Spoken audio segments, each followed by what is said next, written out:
soki moto alingi ngai akobanda kotosa maloba na ngai tata na ngai pe akolinga ye bongo ngai na tata tokoya kovanda na ndako na ye moto oyo alingi ngai te atosaka maloba na ngai te mbote na bino bandeko balandi ya Canal Media bozali baike kolanda biso na ngai ye mpona kosombiki na makanisi pe kotefela na mambi matali ba Kristo na émission ebo solo na église oyo biso na bino toyaka be kotefela na mambi miso elekaka na ba ecclesia na biso elekaka na ba etando na ba réseaux sociaux na mambi matali ba ecclesia to ba Kristo ndo biso toyaka na yango apona kosombiki na makanisi pe kotefela na ritma iko kelo kendo kolandela soki ezali siki engebene na makomi et sans tout o mesa nazalaka ngai moko te nazalaka na invité o azalaka spécial kasomo ko malelo tozali na esengo ya koyamba lisusu moko ya basali ya nzambe na elanga ya tata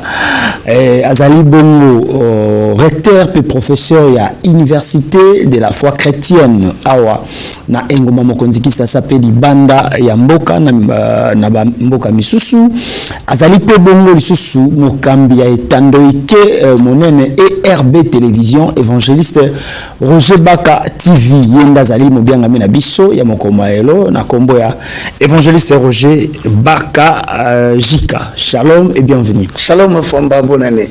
Merci pareillement. Bonne année à vous tous. Bonsoir na biso landaku et sengweze angai.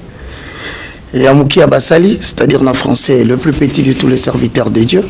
Naya lisusu kosola nabino. Merci d'abandonner vos petites occupations pour que boyo kabiso na émission Oyasika na mbula yasika bosolo na église ecclesia. Merci beaucoup.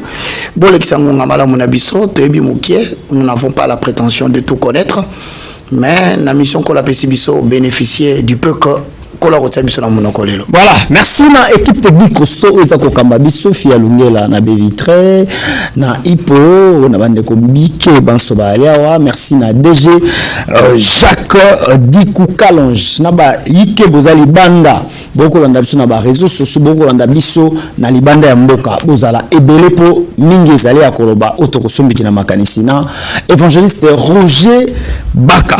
Évangéliste Roger Baka. Mon frère Fwamba. Tokolobela na bosolo na église presque ezana makambo mike nzike oyo ezako tukisa batu mitema bandi mebele lokola tozana na ebandeli ane bakomi komona déjà bavure. Ya yambo tokolobela wa tokolobela bongo likambo ya polygamie to bobalami to benga bobalami to kindumba ya pasteur Kass. Oh, autiko bala 13e femme. Ya mi bale to kolobela prophétie. Oyo baninga na bino ba collaborateur to baninga na bino ba pasteur. O ba pesaki na mikolo mieki peut être tozala ki toko 2024 2023 ba baki élection et kozala tema et salami. To kolobela lisusu les pasteurs et la politique. Lelo basali ya nzambe ebele na kati ya politique misusu bayoki soni babimite batikaki babrebi balobaki nzambe na tindi bango bakene babimite. Alors makambo ezali ebele oyo tokolobela na cité kaka wana misato to bandi nanu na o etali pasteur Kass. OK. Lelo yo akomi na 3e femme évangéliste Roger Baka to moni pe mwana yango 18 ans ndenge ba koloba. Ben impressionnant. Est-ce que l'andaki yango to landi yango te? Bon, lokola mutunyo sope zalaka na actualité na yoki yango omoni pe na moni pe ba photo. Bon, na saluer batunyo so ya communauté église primitive parce que c'est de eux qu'il s'agit na évêque na bango c'est-à-dire responsable ya bakambi belé ya communauté ya église primitive à savoir pasteur Kass. Na pesi mbote bon comme tolobaka non na Pierre Kasambakana voilà Pierre Kasambakana ndenge tolobaka étant toujours prêt à répondre à quiconque nous demande quel est l'objet de notre foi tokobanga te toripe okimati parce que musala ko la pesi biso na kati émission ayo par exemple bo solo na église et ça na mukanda ya Jean chapitre 8 le verset 32 oui. Tolobaka, vous connaîtrez la vérité et la vérité vous affranchira. Le mot bosolo en français, c'est la vérité. Alors, tant que la bosolo, c'est-à-dire que okoye ba bosolo, pe bosolo et kosiko labino. Alors, ngai nazo détenir vérité. Fambazo détenir vérité. Casse azo détenir vérité. Vérité est détenue dans manuel.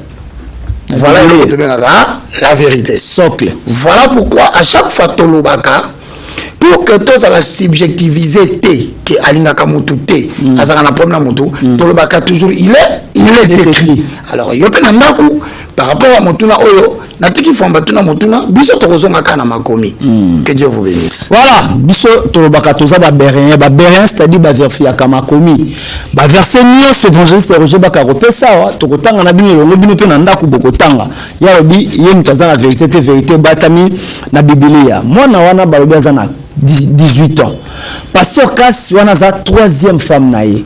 Loko na bo moto 3e et 13e femme plutôt. OK. Na kibo moto loko la moto. Pasteur Kass azana 70 ans, 70 ans, moi on a 18 ans. Ça peut se faire? Non, d'abord normalement écart d'âge en termes sociologiques. Écart d'âge ils ont plus de 50 ans. C'est pas bon. Pourquoi? Parce que si nous devons partir du modèle selon lequel Genèse chapitre 1 Tozokita, on va remarquer que Dieu créa d'abord l'homme. C'est pour dire autant en termes d'existence terrestre, le plus âgé en termes d'entrée sur la terre des vivants, c'est Adam. Ève et Nassim. Donc c'est pour dire le mariage que Dieu a donné comme un modèle, c'est la relation qui existe entre un homme qui a déjà coexisté avec Mukolo. Moi, si Aïe Nassima. C'est pourquoi dans l'ordre de la création, sur le plan sociologique, tu peux y répondre. Tu dis que Dieu créa d'abord Adam, ensuite Ève vient après. Quant au reste des cultures qui estiment que moi, c'est à cause de Mukolo Mobali, ça dépend de votre culture, mais moi, je parle le langage de la Bible. Et j'ai donné la référence, tout à Mukanda à Genèse 1, Genèse 2, Genèse 3, qui parle de la création, et vous verrez que l'homme est venu le premier. Deuxième facteur, lorsque nous rentrons dans les livres de Genèse, au moins on ne peut pas me recommander Abraham. Abraham a un écart d'âge, na moi si na Sarai, il y a 20 ans. Parce que lorsque Sarah a conquis ses 80 ans, et que ange, Abraham, il avait pratiquement 99 ans. Et il en a conquis 100 ans. C'est que l'année prochaine, à la même période, tu auras un enfant. Donc, c'est ça l'écart d'âge, ça fait au moins 20. Alors, si tu as extrapolé, tu reçois comme modèle, je dis bien en prenant la Bible comme modèle, tu reçois que 20 ans, c'est encore possible. Ok. Mais au-delà, il semblerait que Bazan écart il y a plus de 50 ans. Okay. Donc déjà sur le plan organisme de la femme et l'homme, et c'est sur le plan biblique, parce qu'il s'agit d'un homme de Dieu. Donc comme M. Libanda m'a comité, et ça d'abord quelque chose d'inconcevable. De trois, Nalingi peut se permettre quand même, Boy Bailo Komoko, n'a pas sa référence à Liboso. Et ça, nous avons 2 Pierre. Dans le chapitre 2, le verset 1, 2, 3, Totangi. Il y a parmi le peuple de faux prophètes. Et ça, katikati na bino, basakoli à lokuta. Donc, botsaka déjà na kati ya mutu na bino. Et ça, réel. Que na kati ya makambu ya Bible, là où il y a des vrais prophètes, il y a aussi des faux. Tolongwe. Il y aura des mêmes parmi vous, des faux docteurs. Donc, quand vous voyez la mention docteur, c'est-à-dire les gens qui prononcent des enseignements, des fondements du christianisme. Et nous avons que ceux qui posent na sakoli à lokuta, beaucoup ça appelle na enseignement ya lokuta. Mettez-le comme une prémisse. Déjà dans mon tout, et c'est biblique, c'est pas moi qui l'invente. Babakisi qui introduiront sournoisement des sectes pernicieuses et qui, régnant le maître qui les a rachetés, attireront sur eux une ruine soudaine. Si on a versé dans le 2 fois, on retourne à Mutuna, Batubalobi. Mais comment se fait-il que Mutuna peut en abattre balandakaye? Bino Balobi qui est hasard, faux docteur. Mais nani batebele bazolandaye. Écoutez-moi très bien. Okoki ko juger de l'authenticité ya Moussa Nzambe. Si sur base, il y a critère, il y a popularité. Ok. Parce que Balobi en a versé 2. 2 Pierre 2. 2. Plusieurs le suivront dans leur dérèglement. Et Belé Bakolanda Bango, na lolenge na bango ya kotika règle. C'est-à-dire il y a des règles, le faux docteur dérègle. Plusieurs na batu bayebi makambo statistique, au comment on a la moitié, c'est-à-dire 50%. Mais si on a vu plusieurs, c'est-à-dire que batu balandi légèrement, comme des gens au-delà de 70. Plusieurs le suivront dans leur dérèglement et la voix de la vérité sera calomniée. Donc, tu as batu, on va continuer à faire makambo ya Nzambe. Premièrement, baza bato yo baza déréglé. Deuxièmement, ba déréglé pe ba tebele balanda bango. Wana na pesi référence na pona nini avant na kota na likambo wana. OK. Tu as mukanda Jude. Commandé par le prophète, l'apôtre Jude.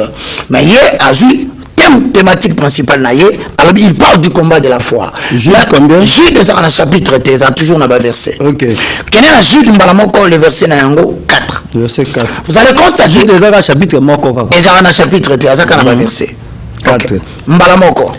Car il s'est glissé parmi vous certains hommes et dont la condamnation est écrite depuis longtemps. C'est-à-dire que condamnation na bango ekoyate bino ne bovandi bozo sera ba condamné bango lobité bango basi ba condamna bango uta yenge bene ya bandaka musala oyo basi ba condamna ye tozala bango ebele na Kinshasa. Oh non nzamba ko punir te basi ba punisa ye asalama pour enfer. Donc ko perdre tante olo baka mais nzamba otika batabo indenge nite balobi condamnation na bango famba et comment na bandaka la. OK, des impies qui changent la grâce de notre Dieu en dissolution. C'est-à-dire, eza batoyo balia lisumu bamela yango badigera pe bandima babengi bango ba impi. Sikoyo bango babongolaka mboli ya Nzambe en dissolution. Il faut entendre par dissolution dérèglement. Et qui réunit notre seul maître et Seigneur Jésus-Christ. Donc, si comme enseignement au Jésus, a tiré la mission dans Matthieu, Marc, Luc, Jean, l'apôtre la paix, c'est un mot.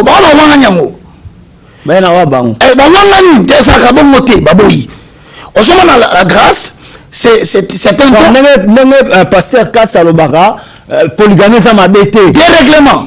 Bah changer en dérèglement. C'est-à-dire que tellement que nous avons été sauvés par la grâce. Nous sommes sauvés par la grâce. Au corps condamné Moutouté. Au corps jugé Moutouté. Bah profiter et le croana. Bah comme ça moi dérèglement. Et parmi les dérèglements et salami namboka nabiso, mon corps dérèglement, c'est la polygamie. Parce que sauf que la Genèse, chapitre 2, le verset 24. Au moment où la Bible le dit, c'est pourquoi l'homme quittera son père et sa mère et s'attachera à sa femme. Tous deux, pas tous les trois. Pas à ses femmes aussi. Pas à 13 femmes. Ils deviendront une seule chair. Que l'homme ne sépare pas ce que l'Éternel Dieu a joint. En fait, dans la création, Dieu a créé un homme pour une femme. Mais maintenant, ceux qui changent la grâce de Dieu en dérèglement, selon le message Nabango, qu'un colo, alors le bagana était au cours de misa tout 4, même 13, au Bali Bango. La polygamie en état de droit. Donc, ce qui est foutu d'autres coutumièrement, parce que l'État reconnaît le mariage coutumier. Donc, à foutu Bango, alors que ça bassi sur bassi. C'est quoi pourquoi tu as un dérèglement? Parce que les Arabes Moussousou a droit à comment la base est mise. Parmi Batou, au Bible, ils ont interdire à comment la base même pas mis balai. Tit à ce réglementango parce que tit à ce moko ya bayekoli, on est responsable. Il y a communauté. livre à titre économie na Paul. Or na 4 livres à titre balobi bazolo la thématique moko fomba. L'ordre dans l'église. Ya on a dit solo na 4 églises. Or église est ce qu'il y a désordre été. Et si que ecclésia est ce qu'il y a ordre. Parce que bon, tu as exemple par exemple ndeti awa. Est-ce que on a moi cite moi? Bon, nous allons les découvrir pourquoi dans le Bibongo. Parce que vérité c'est dans ma commis. Moi je parle de Kasambakana. Je le salue. Mais à ça représentant il y a communauté. Autrement dit, à ça évêque. Brokaka Ephésiens 4, 11 à 12. Bon confondre en na évêché.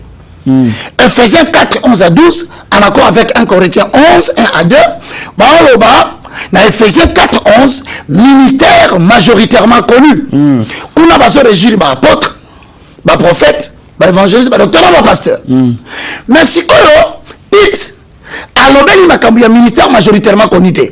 Alobeli bato baza ko sala ministère ya évêché. C'est-à-dire mission ya ko contrôler bato mususu ba benga na kata musala ya nzambe. Il y a un moment de déviation quand il y a biso.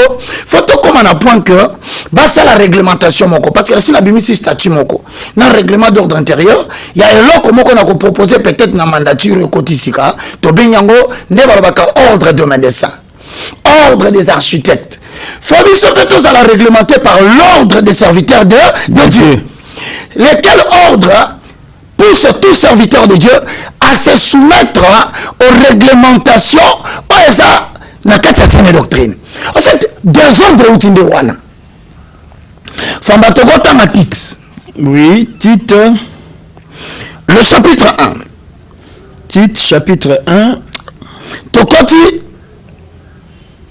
Titre chapitre 1 verset 5 à 7. Ndekolanda. 5 à 7. Na limite ba commission ba particulariser le kambo Roger Bakasolo bela mutu. Ba berein totanga bino mokanda ya titre chapitre 1 verset 5 à 7. Est-ce que quoi le beloko moko? Vas-y. Est-ce que Casse pasteur Azali responsable de pasteur Belete?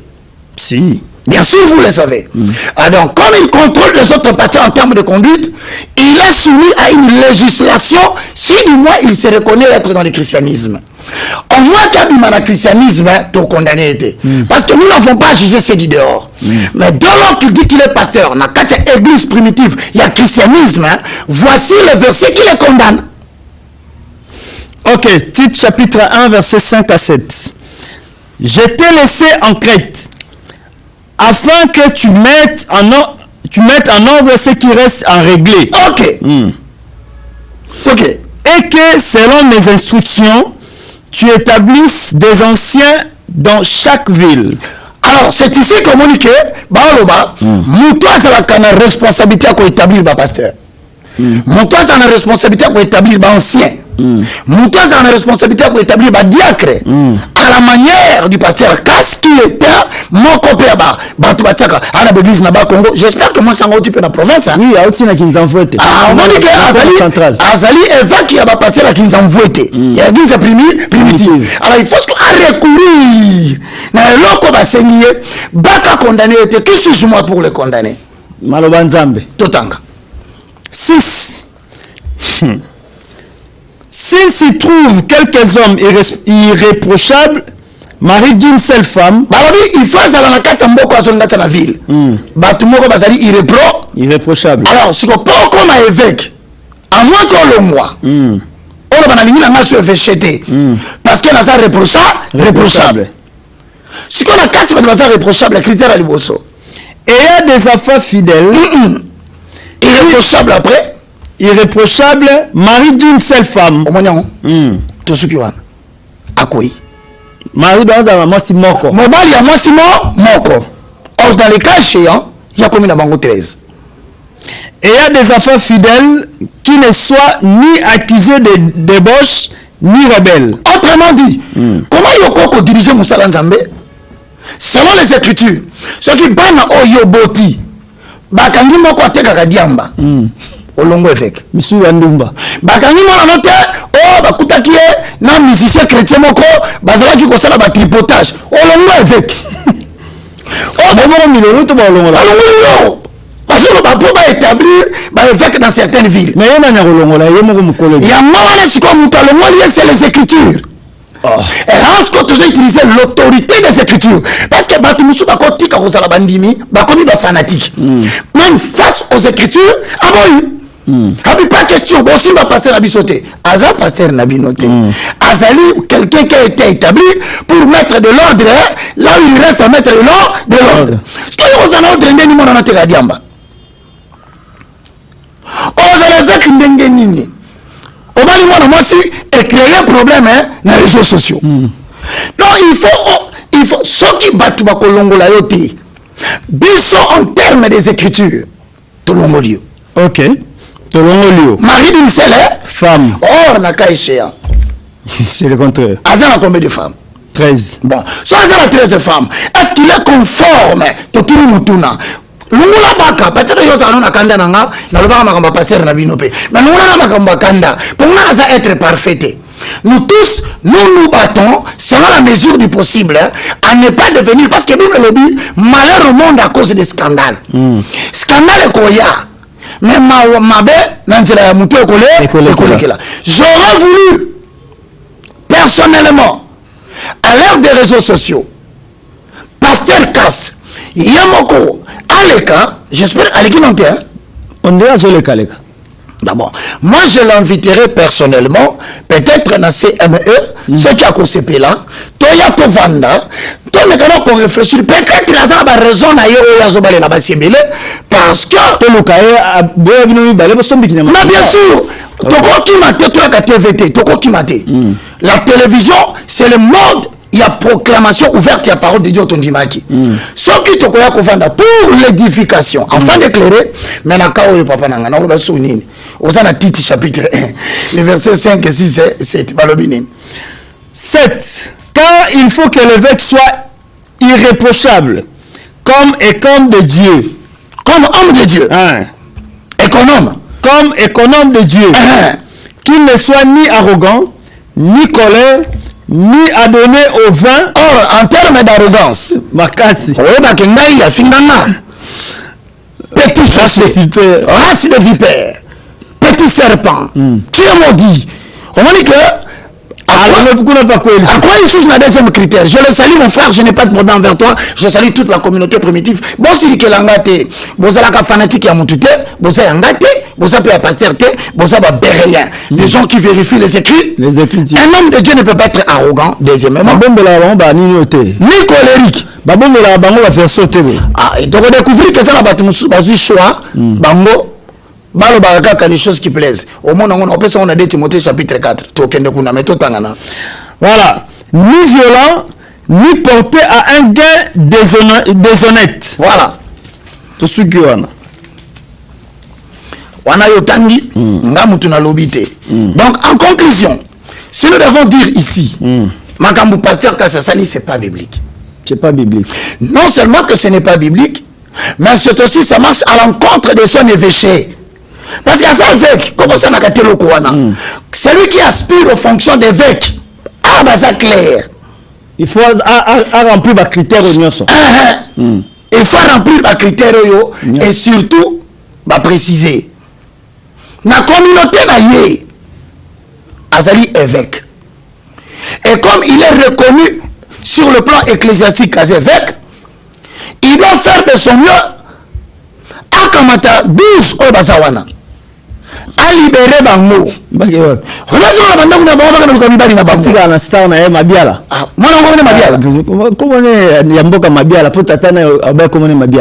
va prier aussi pour lui. Peut-être à cause de peine pour sa prière, il y a sans tout.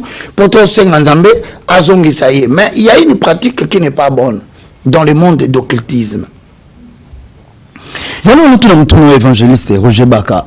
Toujours éclairé opinion. Alors, Tolobi pasteur Kass a commis 13 bassi. Na 13 bassi azwaka bango mikie. Bana batu bazana nou ba miseka ba vierge. Et yende mutu a déflora bango. Alors, je ne sais pas. Est-ce que ezana esprit morote batama na sewa na uli akende kozwa mwasi ya mukolo déjà mais azwaka bana na mikie ba makila ta moza ko bima to ebite aosa na nini ou na Bible c'est symbolique ou bien ezana esprit moko bo bomba na sima na. Bon, au moins, nous sommes qualificatif et à Bakambo pour la lobby. Parce que des fois, les gens ne me comprennent pas. Moi, j'essaye de travailler dans le courant de la restauration des valeurs spirituelles. Il ne s'agit pas que moi je sois vrai ou que je sois sans péché, mais que la Bible soit reconnue pour vrai, que nous soyons reconnus pour faux, afin que marche la gloire de l'Éternel et que nous puissions disparaître. Il faut que tu comprennes le quoi. Parce que tu jusqu'à quel niveau tu as toléré ma kamsusu, on risque de croire que la chair est faible et on accepte toutes les faiblesses et on risque de renverser la doctrine. Est-ce que nous avons à 2 Pierre 2 Pierre chapitre 2. 2 Pierre chapitre 2. Dans verset 15. Verset 15. 2 Pierre chapitre 2, verset 15. Après qu'il y a 17. Voilà. Après avoir quitté le droit chemin, c'est-à-dire droit chemin Zali. Droit chemin droit chemin, c'est la saine doctrine. Tu vois la Bible avec un droit chemin, tu es un mot malgré nos défaillances. Reconnaissons nos défaillances, demandons à Dieu l'aide de pouvoir changer.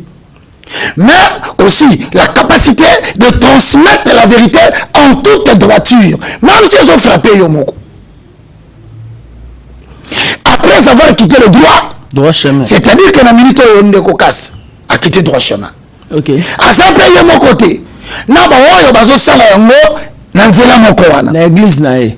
Ok. Pour papa et moi na lobby azana basimi satu na fiancé moko. Mais ça bala. On dit papa peut à côté na mon pépé à kolonga na droit chemin. Ok. Ils se sont égarés en suivant la voie de Balaam, fils de Béor. Fils de Bézor. On dit ce que et l'on dit là landi a mutali bosote. Mutala na pe Balaam. Quel est 17? 17. Ces gens-là sont des fontaines sans eau. Sans eau. Au moins la gare centrale. Place basa la fontaine. Babenga ba passer ngaite bino la robaka azaka na manquement ba respect yoka ba propos ya Thomas Polo azokoma alobi na Thomas Pietelo alobi ce sont des fontaines sans eau et moi là que aucun na gare centrale mayo matakani shitakana peut se pelisa batu basala mo peut se pelisa batu musana nzamba sala mo peut se pelisa batu mais tellement ma belle qui maezate or fontaine yo yebi so maezate mais comme stagnante et comme la salité. Ok. Comment papa? Dénué que chasse un tourbillon. Dans un tourbillon bétaillé. L'obscurité des ténèbres leur est réservée. Molili, l'obscurité des ténèbres. Et lili ya molili. Donc c'est-à-dire que molili ya molili. Et lili ya molili. On sait le niveau ni batu balandi na kati église primitive ba continua il y a molili les la bango. Donc ce sont des gens demain l'ignorance comment on peut dire ça, le manque de connaissance de l'ignorance. Donc c'est-à-dire qu'à ce qu'on soit battu tout droit azimisa bango na ignorance totale. Ce qu'on a obtenu mutuna on dit la pratique moko occulte. Pour la balanda film moko bengango le 300. Il y a le roi Léonidas avec Xerxès. Sotaliango, on a remarqué que Léonidas avant qu'il ait en guerre contre Xerxès, a un soldat 300. Pour la petite histoire, Amataki Mbomba moko boye a consulté l'oracle. Or, en consultant l'oracle dans la pratique magique antique, l'oracle ce sont les personnes qui prédisent la victoire et l'échec dans la guerre, la permission d'aller ou de ne pas aller. Mais la capacité de prédire la victoire dans l'avenir, et ça doit appartenir à l'effort. Effort, et ça va tout le monde, mais va utiliser comme une vierge. Dans chaque vie vierge, on reconnaît une certaine dimension de la spiritualité dans la propriété. Voilà pourquoi la virginité d'une femme est un atout potentiel pour l'authenticité du ministère, surtout prophétique et de vision. Okay. Alors, la culture, la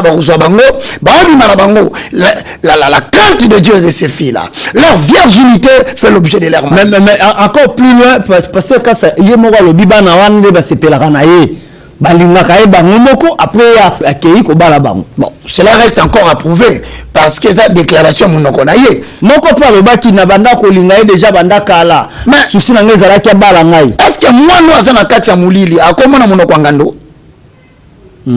Parce que molili ya elili ozali atolobino bien. Molili l'obscurité des ténèbres leur est réservée. Molili ya molili. Mukaza mulili ya mulili. Yo imaginer na mulili ovandi. Ozotambola na mulili. Mutazone mayo na mulili. Boga bandanga ni ke ngando azana mulili. Autrement dit, muta sutuka kaka na kati ya gel ya ngando sako akoti. Ati bazokumba batu na mulili. Famba, la meilleure façon de détruire la spiritualité d'une personne. La meilleure façon de détruire la spiritualité d'une famille, c'est d'agir au rôle de pasteur. La meilleure technique pour abrutir tout un peuple et le garder dans l'esclavage, c'est de perturber seulement sa spiritualité. Donc ce sont les gens qui entretiennent l'ignorance. Donc, et en général, dans le Congo, et l'autre, comme ils sont à un niveau, comme un peuple abruti. Au moins, la tête de Kinois, comme il face à tout, il ne réagit plus rien. C'est-à-dire que même sur le plan politique, au moins dans ma campagne, ça les ont débordé à la limite. Ça frise même la bêtise. Au moins les Kinois. Pourquoi? Ce sont des hommes, entre guillemets, appelés pasteurs, qui entretiennent l'ignorance du peuple et qui leur dit Dieu va faire. Au moins, c'est comme une mêlée à British. Et par là, na profitera na banabino que ça a deux choses dans beaucoup. Surtout tellement les mots plus totés. Et qu'on crée un peuple avec un futur faible. Makamba Nzambe, non Makamba politique. Voilà les deux fléaux. On met la Simba Afrique à maîtriser Afrique. Surtout ça la tension T. Makamba d'église, on a le Kendele. Certains sont utilisés par des politiques pour abrutir le peuple. Par exemple, la Kaoui. Comment vous pouvez tolérer Mouta 50 ans, ah bah la Mouana, il y a 20 ans. Mouta 70 ans. 70 ans. Et vous verrez, vous aurez entendu, moi, la grimace, au mandat d'amener, au mandat de Sissi. Je ne suis pas contre lui. Je parle de du principe, que lobby, nous sommes contre le man. Tout ça, là-bas, on a vu amitié. Ministère à genre et famille, vraiment. Et puis, moi, on a au place, on a une fille, on a maman. La question, c'est de savoir quelle est la position de maman. Vraiment. Parce que ma maman, à la veille, il y a 2 mois, au mois de mars, j'aurais voulu soit vous laver Pasteur Casse parce que beaucoup voient que le opprobre dans les réseaux sociaux s'il a raison, vous devez démontrer sa raison, mais au moins elle a lavé par la justice. Papa moi na wana na landa ki alobi moi na bolanda tai na yete azamukolo na kati. Autrement dit après ça qui date de naissance na si cela est vrai, ne jetez pas l'opprobre sur le Pasteur Casse. Ça ne sert à rien de condamner. Arrête tout trop personne bien assorti en dimanche jusqu'à 18 épingles. Alors je voulu de la OCP. Non mais papa, franchement tu vas CP là. Baembaka, ce qui nous a vu, c'est pas là. Nous a bali. Mais si quoi, dans les réseaux sociaux, tous ça quand même un peu, tous un peu d'impartialité. Au moment que pasteur Rabali moi si papa le dit, a vu d'autres parce que a reconnu tout le monde dans un na kati. Mais si on a les réseaux sociaux pour condamner, la seule façon de trancher le problème, pour passer sa casse à la laver, il faut revenir à la justice, attestation ou bien acte de naissance, prouver un mot, mais si tu le dis à TV, tu vas dire et si il passe à la aussi moi na kati. Mais bon, tout qui est en cas société dans le jusqu'à ce que Baka Tanga à la TV, oh il y a la Kisaranine. Bon, on a la Kisaranine. C'est mon problème. Ce qui passe, Matoy na Emilai. Matoy na Ngesaline. Donc vous comprenez que Nana Mona Nangaza a 16 ans. Dans 2 ans, tu peux ça. Man. Tu peux se casser. Non, on a 16 ans. Moi, dans 2 ans, ça va remarquer la bien, on remarque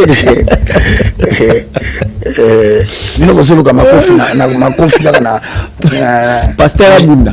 Pasteur Abunda. Mais il y a le beaucoup avec Kaza il reproche. Non, c'est avec mais la communauté, c'est la communauté. Moi, nazali messager de la bonne nouvelle na église universelle, le monde est ma paroisse. Donc, paroisse n'est pas église. Na comme na université de la foi chrétienne, on a so enseigner parole. Maintenant, quand ta papa moko, il y a 74 ans. Moi, nanga Samuela Sivier Tabaka, à le Gananzela, 17 ans, 16 ans. Na koutia ba telemi. En tout cas, à ça les forts, ils en a 16 RT. Et ils en a 15 RT. Soit on pose la 23h, 22h. En tout cas, on peut ça parce que si vous savez quelqu'un, les yeux pleins de convoitise, je ne parle pas de lui, je parle de quelqu'un d'autre à cause de la maladie. Mais on fait allusion à lui. Si on fait allusion à lui, justice est interpellée, va prouver innocence parce qu'il a droit à l'honneur. Voilà, merci beaucoup, évangéliste Roger Baka. Le temps nous fait des photos, côté dans le mbango, ma prophétie à ma pasteur, ma collègue dans le pasteur Roland Dalo, collègue dans le pasteur Joël Francis Tatou. Ma pessibiso ma prophétie, le lot à Watoza vendredi, lobby samedi le 20, Fatih Beton a prêté serment.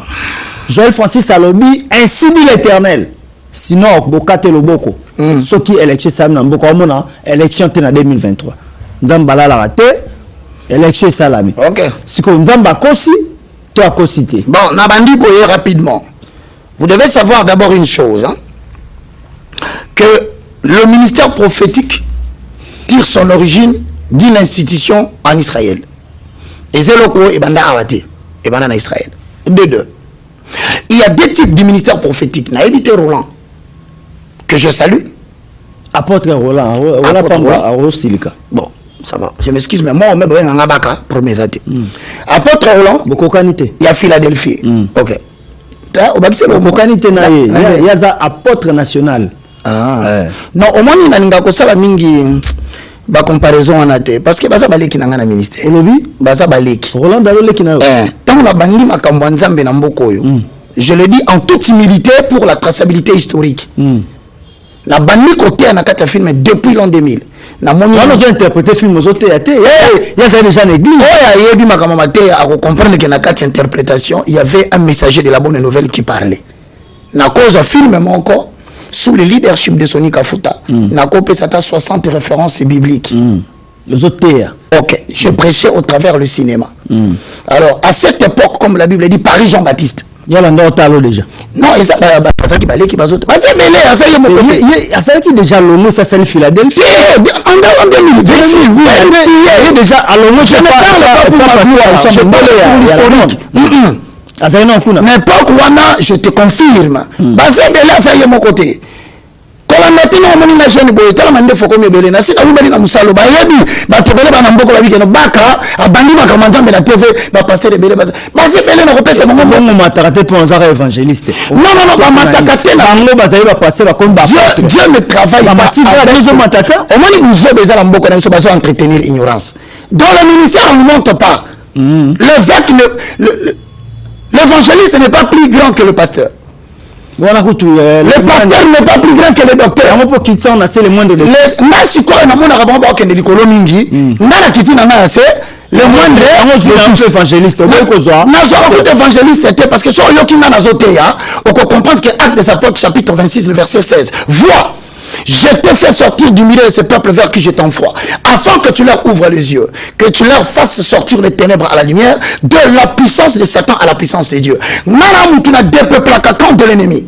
Mais il plaît à Dieu, à passer la capacité, il y a qu'à comprendre les vérités fondamentales du christianisme. C'est là où les gens qui me réalisent docteur, certaines personnes qui m'ont suivi à travers le langage prophétique, bah comprendre que mouton le bon makambobele et salima. Mais n'est pas un prophète celui qui prédit l'avenir seulement. Où ça kabere rwanade. Combien un prophète était parce que à prédire à venir. Ko sauter le biba za baleki na na cadre wana ya kozanga. Tangela ba komba passer na robiso ata 4 5 non ba ina sima. Te ngana tanga te Rolanda loto za Rolanda. Na saluer notre national. Je le salue et je reconnais son apostolat. On a reconnaître que Azo Petre, pasteur Ken, Toms, c'est quelqu'un que j'ai apprécié. Même Francis Akomaro ignoré ma utakuna. Francis Tazaruna, il me semble Bengana Kaye pour des bévues. Il me semble. Mais à Longwa, comment on a appelé? À Longwa, il faut mettre le feu dans la place. Il y a Longwa, pour des bévues, semble-t-il. Excommunier une église. Excommunier pour des bévues, semble-t-il. Roland a mieux placé pour nous expliquer ma cambouana. Même maturité, c'est là qui a préféré à Longwa, à l'autre côté. Je n'ai pas porté atteinte à Francis Tato en disant cela. J'ai retracé la vérité. Mana, ça n'a pas sonné qu'à foutre. Longwa l'a dit. Babengana ngaité. Babengana. Tout le monde par rapport au général Sonika Foutaro. Mais dans zone na kaona bisayo na ebité. Moi je pense que les écritures sont mieux placées. Lorsque tu vois dans le livre de Deutéronome chapitre 18 le verset 18. Aucun amokande à Jérémie chapitre 1 le verset 9. Zamba lobi na Jérémie. Vois, je prends ma main, je mets dans ta bouche. Et l'Éternel lui dit. Au moment où le prophète Sakaka Moutouté, Oyo, a son prédit l'avenir. Derrière, on est belé à Kinshasa. Pour le besoin de la cause, le temps est petit. Accordez-moi la faveur, on a expliqué Bino. Le ministère prophétique tire son origine dans la Israël. Bon, solo l'église ndéangoa. Ce que l'on yeba makambuya prophète, il faut autant oser 4-6. Alors oui, mon peuple périt faute de connaissance. Il s'agit de quelle connaissance? Parce que Osée a un prolongement du bras prophétique du ministère de Moïse. Donc, à son rapporté partout, enseignement à Pentateuque. En fait, donc, Osée Zoluba, que mon peuple périt faute de connaissance, à la fin, il devait dire périt faute de la connaissance du Pentateuque. Autrement dit, le ministère prophétique dans le cadre de l'alliance, fait de l'Éternel le Seigneur d'Israël. On comprend. Et Israël devient le peuple vassal. Moana Moussala et Nzambi. Ok. Le livre, c'est quoi? Il y a Deutéronome. Oui. C'est le traité de l'alliance qui répertorie les articles. Donc, on a Deutéronome 28, Deutéronome 29, si tu obéis à la parole de l'Éternel. 29, si tu désobéis à la parole de l'Éternel. Et ça, par article. Donc, il y a le loté, s'il te plaît.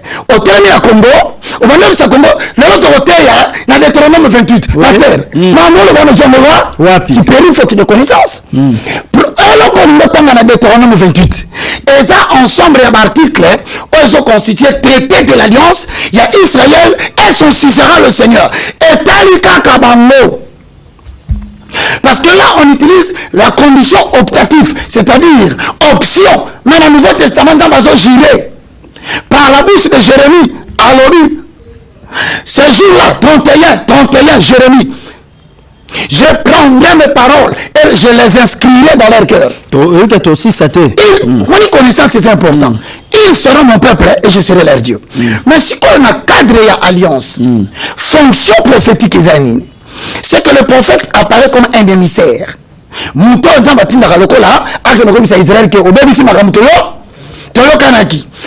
fonction primordiale, il y a un ministère prophétique, c'est dénoncer les fautes du peuple.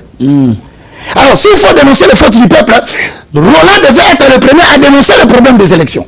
Ok, le corps apôtre national. Parce que fonction prophétique, il y a eu des irrégularités. Donc il devait être d'abord le premier, en tant que prophète de Dieu, de dénoncer les fautes des dirigeants et de diriger. Mais on n'a aucun parce qu'il y a un problème. Après avoir dénoncé les fautes du peuple, dans une élection comme quand un petit problème, il y a qui? Deuxième fonction que Roland Dalo l'apôtre, en tant que ministère prophète, dans le cadre de l'alliance devait faire, il devait aussi annoncer des sanctions. C'est ça un prophète. Que le corps a sali boye tala mabe boye quand dans le robot mamutu boye tala ba musuka osala invalidé tala après invalidation da otumba ba pied wana nga comme nzambe te boye siko yo sala simbaki le corps est simbité na deux parties on a bâti le troisième. Troisième, c'est quoi? Lorsque tu as raté de dénoncer les fautes. Parce que le pasteur, le bazar ministère prophétique, au moins dans la 4 églises, tu n'es pas prophète. Le langage du prophète est clair. Limpide en termes de reproches. Prophète a moutali à Moutouté. À sa camarade à Moutouté. C'est ainsi dit l'Éternel et l'oracle de Dieu qui nous raconte. Il est trop dur, mais il faut le supporter comme ça. Okay. Maintenant, pour nous à maintenir la fonction prophétique, que ce soit Francis Tatou, que ce soit Roland, que je salue l'apôtre. Troisièmement, vous devez préparer des enseignements pour préparer le peuple à revenir de leur mauvaise voie. Or, jusqu'à présent, nous savons les autres salématés. Alors dans ce cas-là, comme ça dit peut-être que Bazali va prophète athée dans le cadre il y a alliance. Bazali va prophète dans le cadre messianique néo-testamentaire. Or, ce va continuer dans le cadre messianique néo-testamentaire, il y a encore une alliance que Dieu a fait à David et l'annonceur, c'est le prophète Nathan. C'est la pérennité du trône. Là, vous faites la prédication et la prédiction vient après. La prédiction de l'avenir ne peut pas se servir de la prédication. Et là, il faut comprendre. Ça dit que nous sommes un prophète du Nouveau Testament. Première prophétie par excellence, c'est la parole de Dieu. Nous avons dans notre ministère prophétique, dans le cadre néo-testamentaire. Donc, prophète Roger Baka, non pas pour prédire l'avenir, mais pour annoncer les vérités inspirées de l'éternel. Ok. Ce qu'on attend au lieu, nous avons deux choses. Nous avons la prédication, qui est christocentrée. C'est-à-dire, dès lors que nous avons la télévision, les réseaux sociaux, devant la chair, sa prédication doit reposer sur Christ. Pas question. Oh non, la taille de sexe de ceci. Non, faut faire attention. Quand tu te tiens pour annoncer les oracles en termes du ministère prophétique néo-testamentaire, tout ce que tu vas dire, même à ton continent, Genèse, il faut ministère Christ. Sur un exode, il faut ministère Christ. On a Lévitique, Christ doit apparaître dans toutes les images aux obémissants. À la fin, tu peux prédire l'avenir. C'est quoi la prédiction est au service de la prédication. Mais la prédication n'est pas au service de la prédiction. Donc, on a un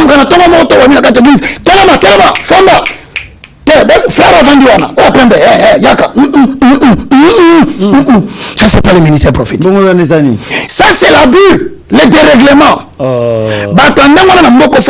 Papa, comme nous avons un problème,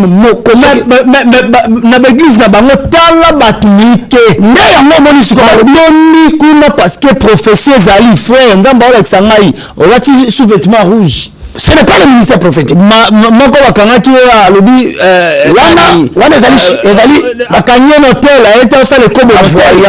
Attention, Deutéronome et Pékisi, la catégorie à Batouana. Toi, là, voyant, tous en astrologue, tous en nécromancien, tous en clairvoyance. Voilà. Mais il y a une clairvoyance. Oui, clairvoyance, et à travers un ange déchu, ou à la capacité, il y a travaillé pour la prédiction des événements chez les prophètes. Expliquez, il y a prophétie. C'est la clairvoyance. Clairvoyance, ils ont travaillé dans l'ange Samaël. Il y a un ange. Parmi les anges chassés du ciel, il était désobéissant envers Dieu. Il avait la fonction de la voyance.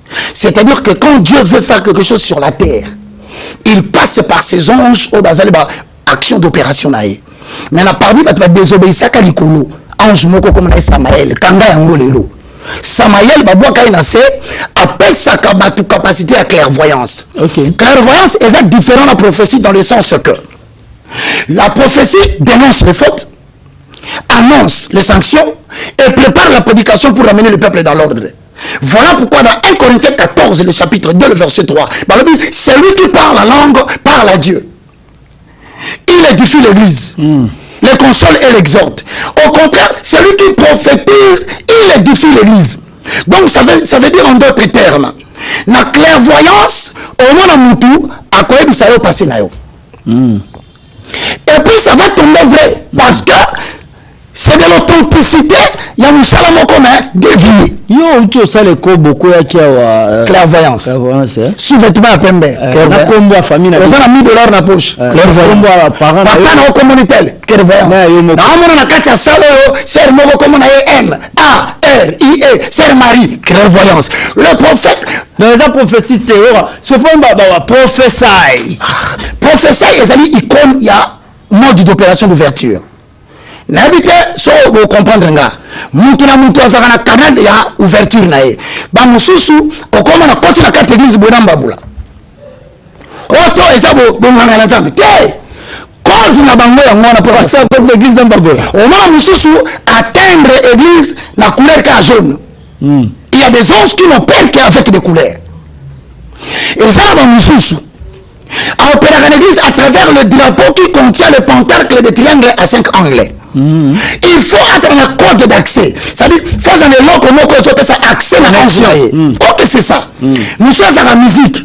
omona akanga makala nzambe moko oli abaluki besoka chembe pa bino sokuna ngai na mboko soki nzambe te golelanga kala parce que naye kobima na makambo nzambe na période oyo nzambe azoyisanga lokola Jérémie kotala âge na yo te na bimisio devant bancien devant ba président devant ba député devant ba roi lobela bango vérité ils te feront la guerre mais je te rassure une chose ils ne te vaincront pas soki nzambe te na makambo lobaka na te voyo pour système ya ba prédicateur ba ancien visage tout ça na bona mboko oyo beaucoup à 90% baza na kati makambo ya benga ngolo la kabala juive na lobi boye évangéliste Roger Bakato sombi kinyama kanisi bandeko ba Holanda biso ebele po o dévoiler ka penza monde ya satana ba pasteur oyo ngana na catégorie de pasteur oyo to benga bango ba pasteur to basali ya satan te na ministère prophétique bazate dis-moi sur ça te comprendre que olongo la bango bazate pourquoi c'est que baba pasteur te bon zela olingo zo kombo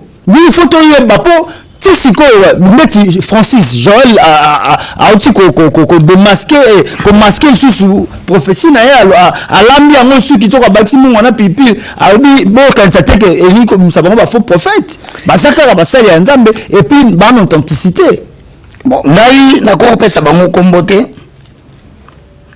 genre 2 Pierre 2 comment on a raison bima oh balango baka mutalobaki na boyi na ngai 2 Pierre 2 OK 2 Pierre chapitre 2 verset combien le verset 15 verset 15 totalement combien de temps après avoir quitté le droit chemin ils se sont égarés en suivant la voie de Balaam fils de Bosor qui aimant les salaires de l'iniquité, mais qui fut repris pour sa transgression, une ânesse muette, faisant entendre une voix d'homme, arrêta la démence du prophète. La démence de qui? Du prophète. Démence les années. Les années. Max Mbenga peut-être candidat malheureux, mais heureux toujours avec Christ. Donc la démence du prophète. Voilà. Et ça le prophète a besoin d'amboko basé na kata démence. Je crois que babadi français sont na lobi ya balobao baka fingi bato. Te loba yango. Balobi basa maboma. Mais démence na Bible ça nime. Le cas dictionnaire tant Wikipédia, démence du prophète, c'est-à-dire c'est le prophète prophète à Maboma. Il y a la folie, la folie. Naïté, pardon. Oh, non, c'est la raboyo bakawana, abanga rabayayate. D'abord, obenga yaya, c'est entre nous par respect. Naï, na bani musa nzambe kala. Yango bosa mkolo Roland Dalo. Na ministère. La borne mobimbe bien. Mon cher, on dit que tu vas tu vas matissa. Dans le moindre, bon mon arrêt d'être le moindre en haut donc qui a jamais tout abandonné ma gamin sans bolu. Nazo qui est 26 ans de ministère. 26. Ah mais ça on m'inquiète.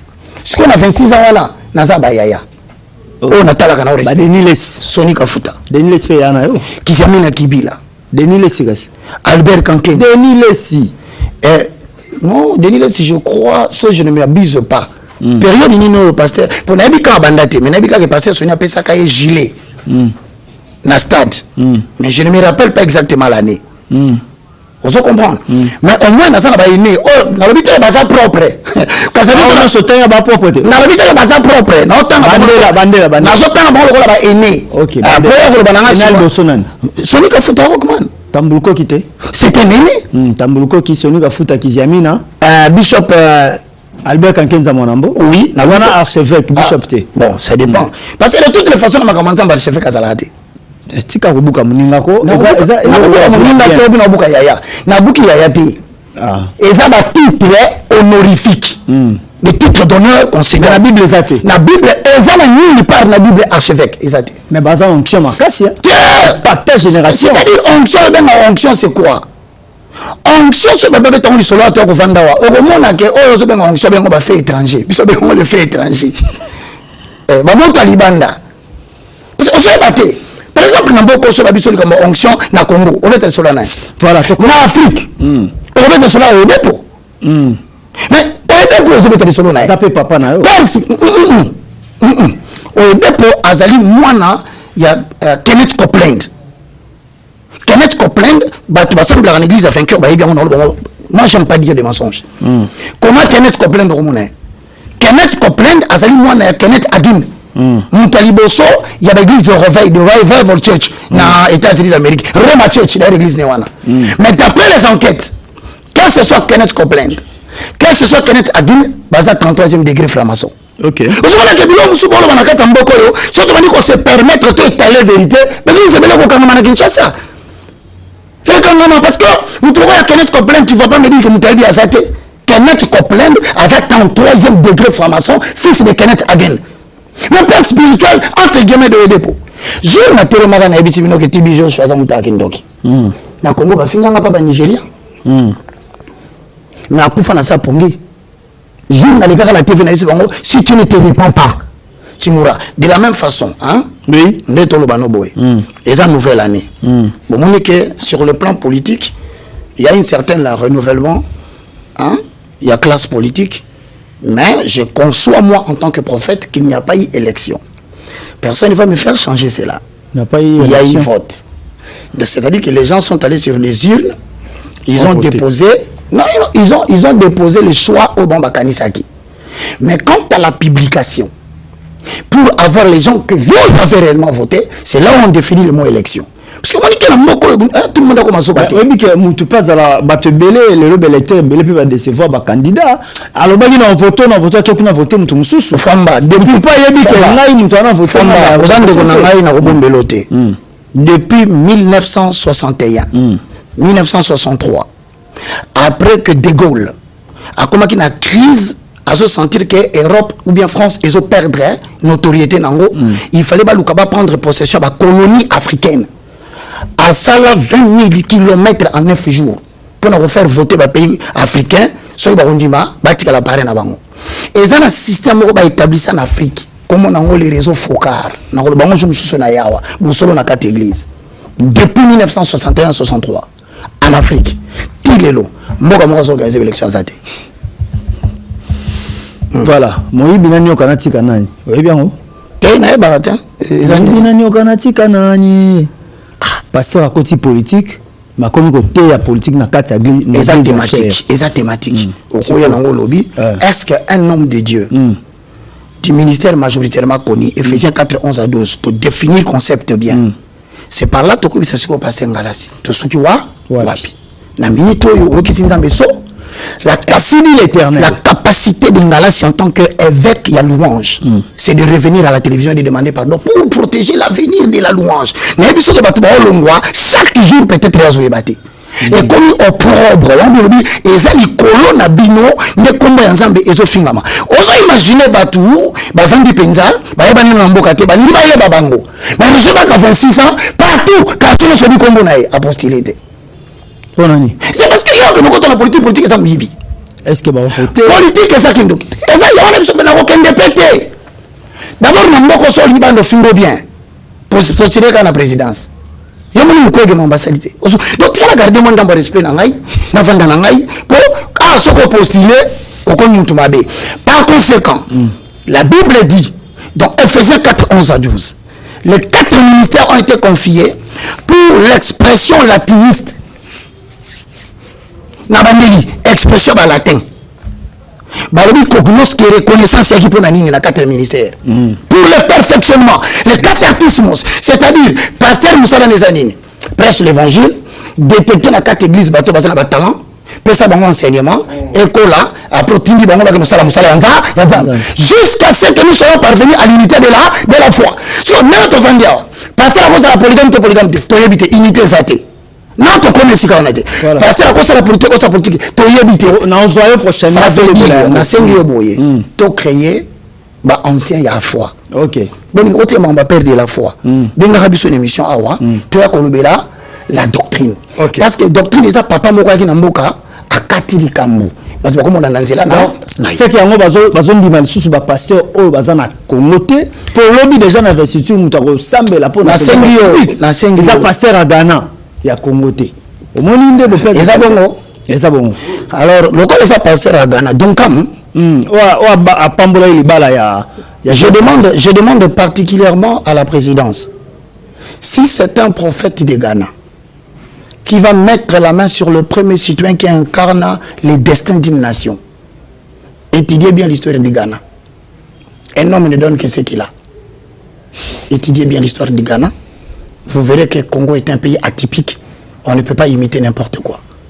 Nous allons le voir. Si c'est tel est le cas, je le dis la vérité, en tant que spirituel, tout le monde a dit qu'on va présenter, on a dit, ce qui nous a président le Boko, Azam Moutaouti na Ghana, à devant tout le monde.